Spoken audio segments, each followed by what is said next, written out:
all for coming to this episode of Guardian of the Earth.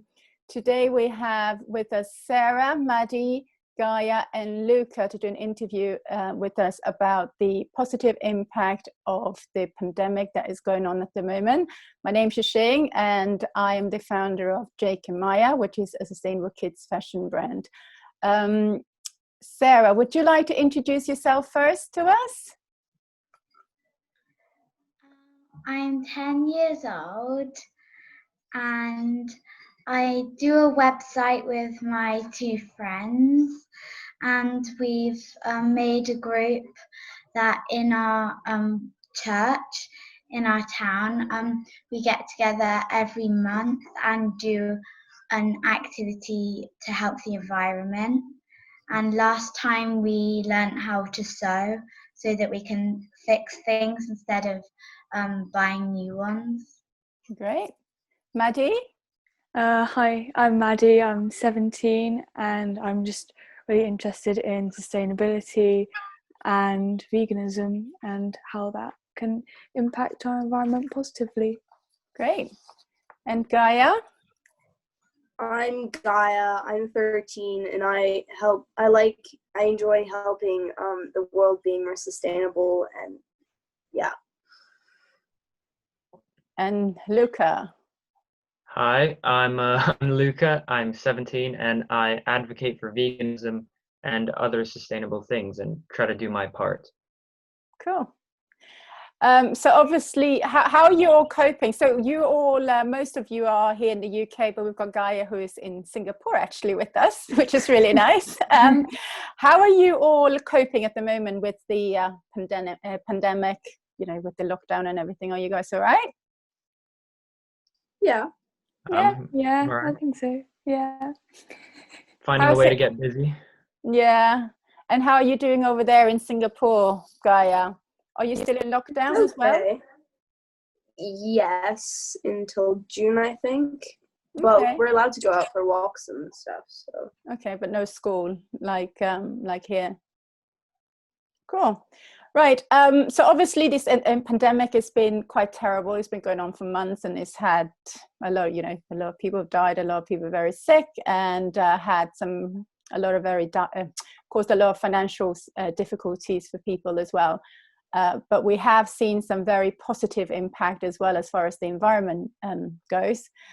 So a few of the majority to do with sort of air pollution. So in China, the air pollution has decreased quite a lot, up to about sort of 10 to 30% now, because all the factories that are out there are no longer functioning or working. So there's a huge drop of pollution in China and other industrial cities as well around the world. And then we've seen that the waters in Venice are now cleaner. We can see water back there. We've seen dolphins swimming around and the swans are back in the canals in Venice, which is amazing to see. So those are just a couple of the things that we've seen. And also in New York, because the traffic is reduced, because it used to be so dense just in New York City, the traffic is reduced so much. The pollution has reduced by about 50% in the last few months, which is another sort of amazing development that we've seen. And air travel obviously has affected a lot of people. About 67 million fewer people have been traveling by aeroplanes in the last 3 months compared to the year before. So that's a huge, massive drop as well.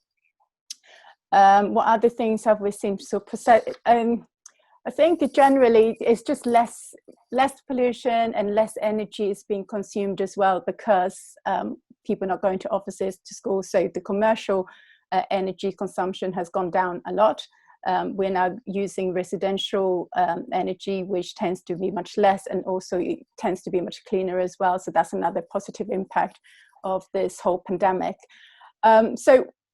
These are the things that people like Greta Thunberg has been trying to get us to do for years, trying to reduce our energy consumption and travel less, and then actually just be in lockdown like we are at the moment. So how do you, when you hear sort of these facts that we are having this positive impact that this pandemic is having in the world, how does that sort of make you feel? Do you feel hopeful? Do you feel, what do you feel when you hear these positive facts about the environment at the moment? I think it makes me feel really hopeful because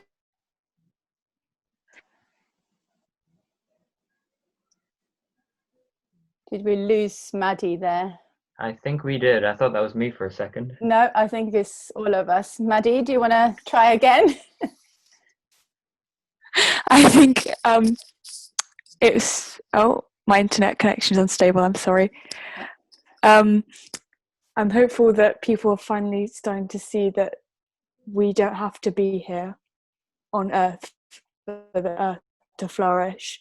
That we are very temporary, and things like, especially in Chile, it's people are seeing the beauty that is coming from us not necessarily being around so much, and we do have a lot of power over the Earth, but essentially the Earth, even if we destroy it due to climate change, everything, we will die out, but the Earth will live on. So I'm just hoping that will help wake people up into thinking that they do have a big impact, but that it's so much bigger than this is a pandemic. In the grand scheme of things, it's quite small, even though it seems like everything to us. The Earth is just so much bigger than we can ever be, and I think it has to humble us in that way for us to realize that. Because it feels very much like Earth is sort of healing itself in many ways, isn't it? So we left it alone and things are starting to grow again and getting cleaner. Anybody else? Sarah, what do you think? Yeah, the same as that. It will make people realize that the world is actually quite nice and we're actually destroying it, and that we could definitely make it a bit better. Okay. Luca, what are your thoughts on what is going on at the moment?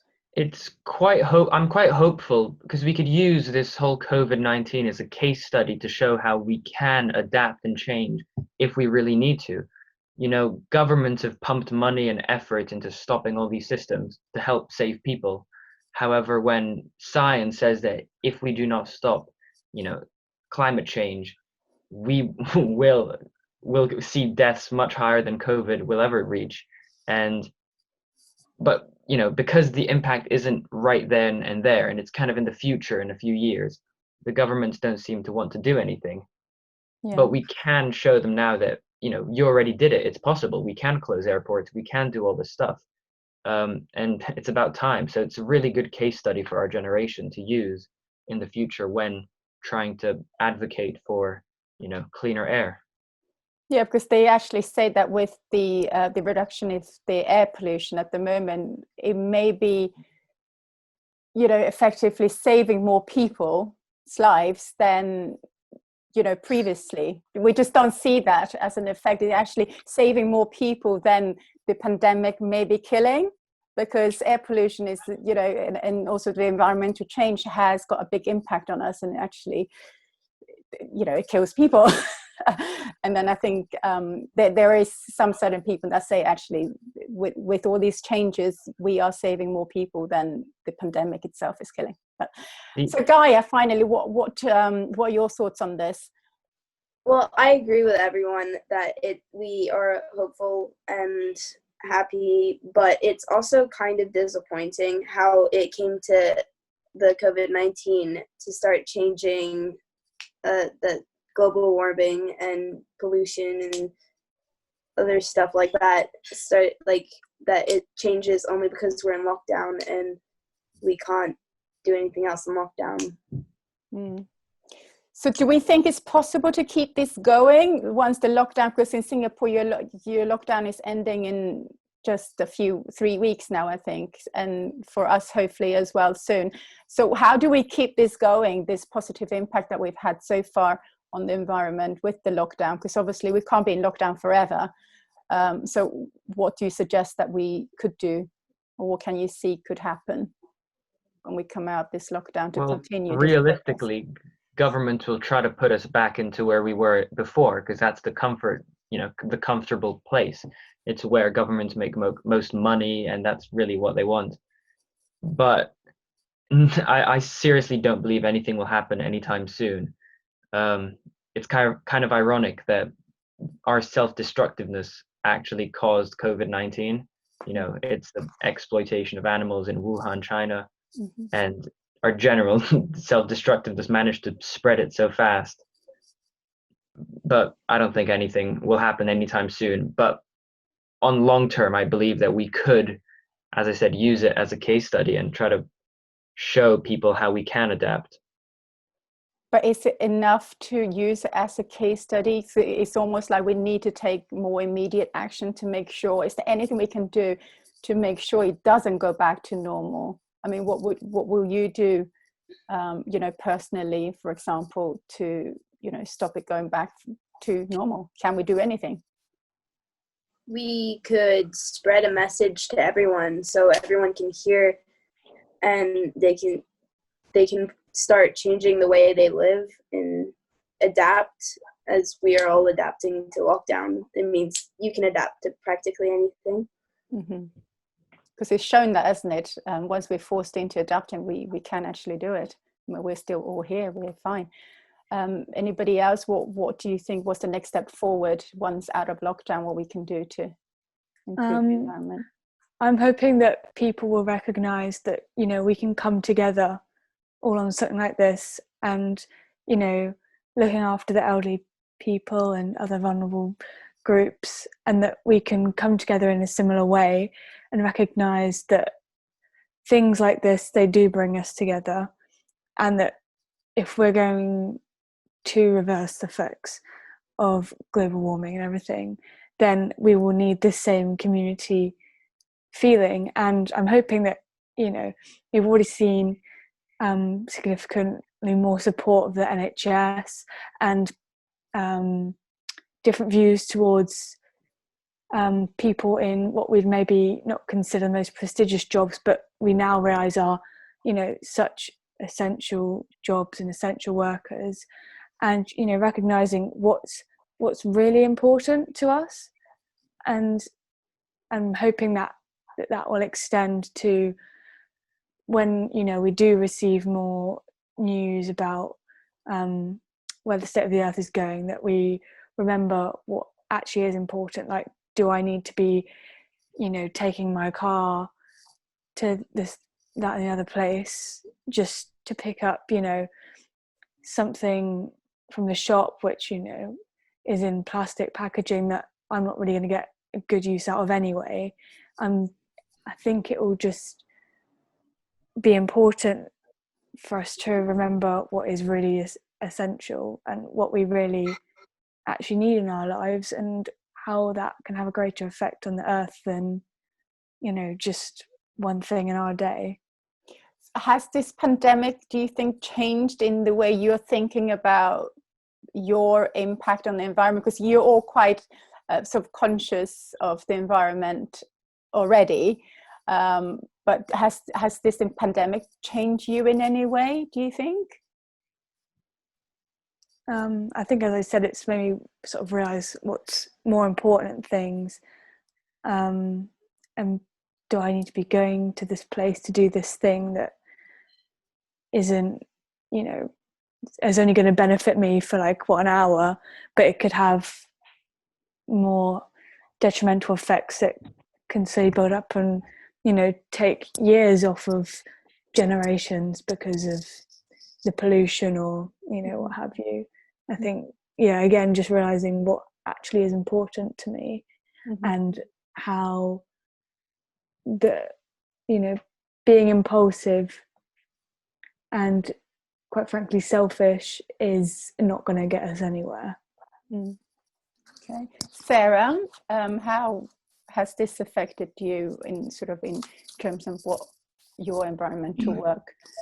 Well, I've got back on my bike, so once I continue some swimming training, I'll ride my bike instead of driving, and things like that. Okay. Walking to school. So what do you think? So what are those sort of 3 things that you think people need to do to stop it going back to what it used to be? You know, what was going to cause the biggest impact that they can take? What are the actions that they should take, or that you are going to take, to make sure that it doesn't go back to where it was? Is there anything? Well, during lockdown, I think is the perfect time to try bring people to our message, advocate our message on social media and try spread it as far as possible. Because, everyone's online, everyone's inside. That's how we're all connected. And the more people we can try bring on our side during lockdown, the more people will be on our side after it and will be able to help.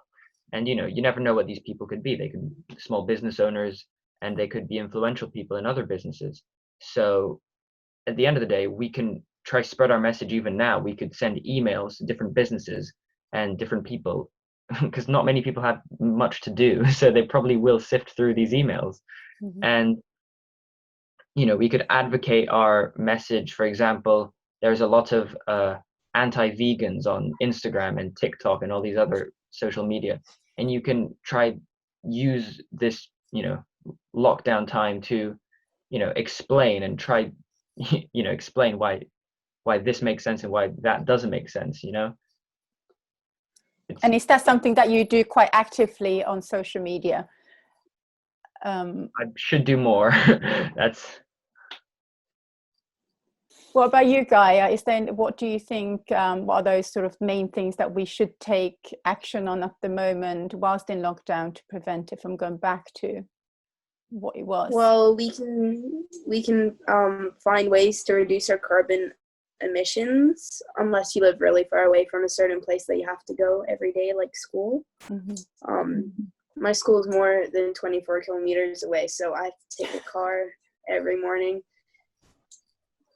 But people can take buses, like local buses that pass instead of taking your own car. People can ride their bikes to places or skateboard or scooter. Mm-hmm. What about holidays and things like that? Because with the air travels and all the borders being closed, it stopped a lot of people from traveling as well, which has had a huge impact, positive impact. Is that something that you guys, would stop yourself from going? Would you travel less, do you think, after this lockdown and seeing the effect of it, or encourage people to do less traveling? I think, encouraging people to spend time in their own area. Like a lot of people, they may be in and out of their village or their town or whatever without, ever properly knowing what's going on in there. So, we get like certain time that we're able to go out for exercise and things. I know in our village, like I've come to really appreciate some areas of it which I wouldn't have gone to before, because I would have just, okay, if I'm going to go out today, I'll drive into town, sort of thing. But it's like, no, actually, spending time here, finding things to do where I can still relax and be close to home, but there's also these beautiful places which I haven't visited, or interesting places which I haven't visited prior to this. Mm-hmm. So looking for more local ways to have fun and spend time with your family. And, when we're allowed to go and visit people again, get your friends round into a local area rather than, necessarily. I think traveling is fine to an extent, but I think, a lot of the time, you don't need to spend money. You don't need to go far to have fun, to relax, to feel like you've taken time off. And I hope that from this we can realise that the community feeling and the area you live in is actually, can really help towards that. Does anybody else have anything to add to that in terms of what actions to take to maximise our positive impact once coming out of lockdown, or even during the lockdown?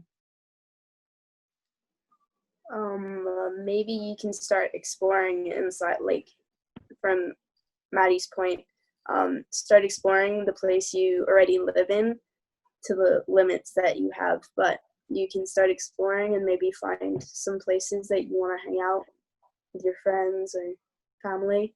So I guess connecting with your local communities and being with your family and appreciating what is near you may be a good thing to do, even now or maybe in the future. Do you think that's going to carry on in the future, though, for people? You know, once it opens back up, it's kind of easy to say now, yeah, we just stay local because we have to. But once it opens back up, do you realistically think that people will continue to think that? Or I think people are definitely going to appreciate seeing people a lot more and spending quality time with people. And, you know, that often means, you know, staying closer to your local area. So, you know, I definitely know that when I see my friends again, that's going to be, you know, one, really weird, but also really nice to actually be with them physically. And it's just brings it back again to us coming together and realizing what's really important.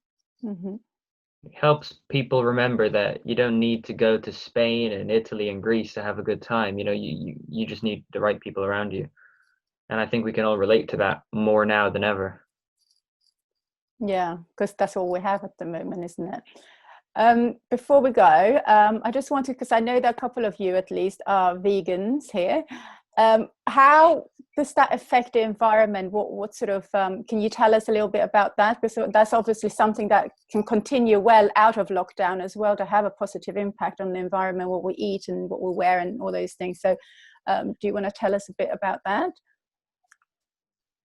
Who is vegan here? Do you want to go first, Luki? You're better at seeing that than me. I'll follow on from what you say. Well, depends on what studies you look at. If you look at World Watch, they'll say 51% of greenhouse emissions are from animal agriculture. If you look at UN and other studies, they say 18%, which is still more than transport all added together. And you can see that in lockdown, numbers have gone down in urban areas such as London, New York. But other areas that are more rural, you'll see that CO2 and nitrous oxide emissions are still quite high.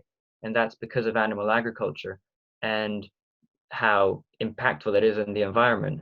And not only that, is that the destruction that animal agriculture has caused, for example, in the Amazon rainforest, Australia, everywhere really, is already, you know, killed millions of species. And if you look at the Amazon rainforest, for example, 91% of its destruction, whether it be burned or just cut down, is because of animal agriculture. So it's something that's so simple that we could take away, which is, you know, the meat off our plate, the milk from our glass. Yet people seem to love denying the science that is so obvious and in front of us about how animal agriculture has to go. I mean, I looked on Twitter the other day and there was a really long comment from this farmer who was saying, COVID is proof that vegans are wrong, he was saying, and that the numbers have gone down, yet my cattle are still out there. How come numbers have gone down if, you know, the cows are still grazing? And, you know, it got so much support and so much hate at the same time. It's really splitting us apart. And we really need to focus on the science. We can't just give anecdotal evidence like that and somehow say, well, then it's all right, you know, farming's perfectly good. Because the science says otherwise. And it's the one thing we need to do now. We need to trust the process, trust the science.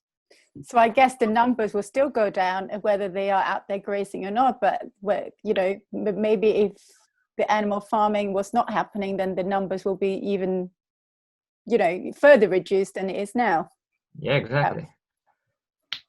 I think it also comes down to what I was saying about, you know, are we being selfish? Like, if I'm sat there and there's meat on my plate, what's going through my mind is me enjoying this steak for 20 minutes worth, one, a cow dying, spending its whole life locked up, dying for this, you know, releasing methane and, you know, taking up space and everything, when it could be living a perfectly happy life away from us.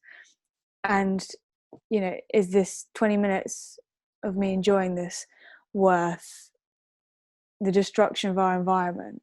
Mhm. And especially now when, I mean, especially in Britain, we have so many products coming out which are way better for the environment, that taste amazing. Like, you know, I love to cook, and I can gladly and proudly say that I eat tastier food now than I did, before I, started being more conscious of the impact on what I was eating. So, it's, for me, eating meat and dairy and eggs and stuff, it is a selfish decision. It is a personal choice to be selfish in that decision.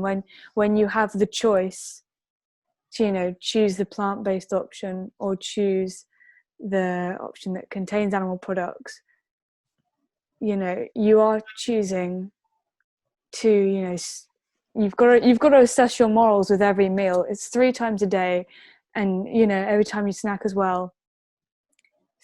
Those many times a day, you are choosing your values. Do you want to prolong the life of the earth, support businesses which aren't causing harm to the earth and animals, or do you want to support 20 minutes of that tasted good, I'll forget about it in an hour, when I could have something that tastes just as good, even taste the same? Yeah, I guess Or even better. essentially it's all about our choosing according to our morals, like you say, because it's not just food, it's what we wear, it's where we travel, it's everything, every single choice that we make throughout the day, isn't it? And Sarah, do you want to talk a little bit about your work with plastics? Is that something that, how do we move forward with that? Well, not really sure. Because there are different types of plastics, and it's not necessarily cutting out plastic. It's more like recycling it. And yeah. Just be conscious of what we are consuming again, I guess. Yeah. Have you got anything else to add, any of you? Because we've got about 5 minutes left of this interview. What is the advice you would give to people? What shall they do? I'd like to say to anyone that we live in such a privileged world right now, where we can choose what we eat, we can choose what we wear, and we don't have to live day to day fearing our lives and doing anything we can to survive. And on that morale and that basis, we need to try and use this privilege we have for good. If we have a choice in what clothes we wear, why not choose the more sustainable option other than the better looking option? Like, it's quite selfish of us, as Maddie said, to choose something that we prefer visually or tasty than something that will impact the world in a better way, because there are less privileged people in poor parts of the world that will probably suffer because of our choices, whether be it we're buying horrible clothing from underpaid labor in other parts of the world, or be it we are polluting the planet and intoxicating the water of people in Africa. It's we live in such a privileged world. We need to use it for good. And we need to try use the products we buy, because every time we pay, we vote with our dollar, with our pound, and we need to do the right choice for once, because it's ridiculous not to. That's great. Yeah. I think now it's just, my advice to people would be to, we've got all this time to think, and sometimes that can be a blessing and a curse, but I think, really taking this time to think, okay, what is important to me? What are my morals? What are my values? What do I want to take away from this? Which, I think everyone should be living by their morals and their values and know what they are to the best of their ability.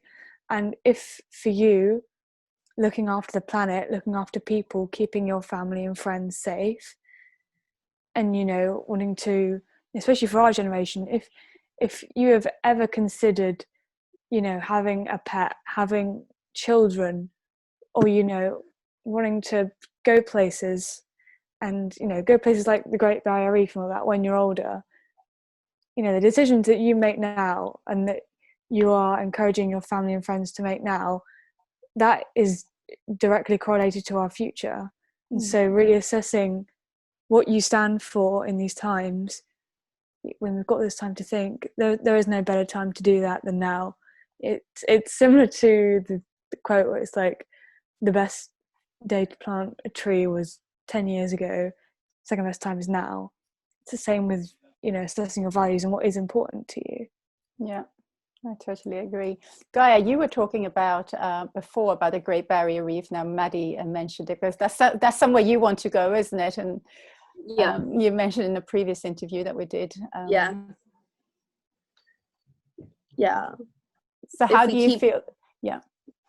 Yeah, if we keep going on like this after lockdown, like we were before in this comfort zone that we were in, I don't think it will, like, nothing, like the polar bears will be extinct and most animals will have be extinct, and most places that people want to go to would either be destroyed or dead.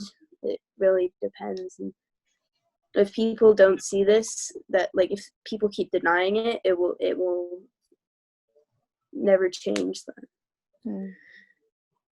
That is sort of the problem. Most people they don't want to look at it as a sort of the bigger picture, and like you say, people tend to be quite selfish about their choices. So anyway, so thank you guys. I mean, I could talk about this forever, and we're never going to come out with the solution, sadly, in 20 minutes. But thank you so much for being here and doing this interview with us. And hopefully we'll be able to inspire sort of more people to take action, however young, however old they are, and try to make a positive change. Thank you for having us. Thank you all so much. Bye. Bye. Bye-bye. Bye.